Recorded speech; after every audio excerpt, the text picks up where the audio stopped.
Your reaction to this latest news. We don't know a timetable for sure, but the team is hopeful that Kevin Durant will be back for the start of the playoffs.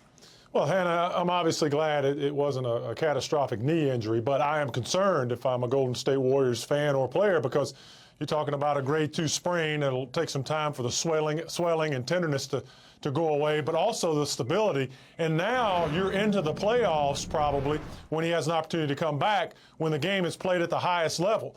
You can't just step back in and all of a sudden be ready to go. He'll do the rehab and do all the things off the court, but it's too hard to assimilate actual on-court play in a playoff game. So you've seen this Warriors team play through and facilitate through Kevin Durant all season long. That's how they've kind of morphed into this juggernaut of an offensive machine. And on the defensive end, he's been the catalyst as well. I think this is significant. I think it's going to create bigger problems for this basketball team without him being in the lineup. And if he comes back, I don't know if he can fit back in quick enough to have an impact in the playoffs. Even if Kevin Durant is healthy, the Cleveland Cavaliers right now are my favorites to win the championship. With Bogut, with Darren Williams, with Derek Williams, with the return of J.R. Smith being imminent, with the acquisition of Kyle Korver, with the return of Kevin Love expected to take place, there are no excuses for LeBron James and the Cleveland Cavaliers. So as far as I'm concerned, even with the four-headed monster that is the Golden State Warriors, because of what has transpired over the last 3 days with these two pickups in Bogut and Darren Williams, the Cleveland Cavaliers are officially my favorite to win the NBA championship, whether Kevin Durant is 100% or not. I understand why you say that. I disagree. The ingredients to the Warriors' success over the last couple of years has been their depth, not just their perimeter shooting, not just their stars, but their depth.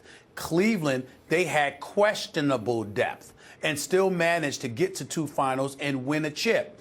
This year, they now have depth. So you're talking about LeBron and Kyrie. Not only do you have the shooters around you, but now you've gotten depth for Tristan Thompson.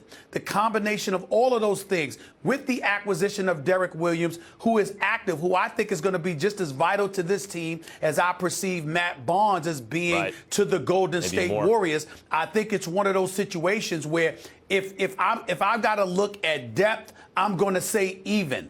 If I have to look at physicality, I'm going to say Cleveland. If I have to think about playoff basketball and how physical play is relatively allowed, particularly as the championships rounds wane. Why, Max? Because referees, as it gets deeper, nobody wants to take the outcome away from the players. That's right. They want to let you play.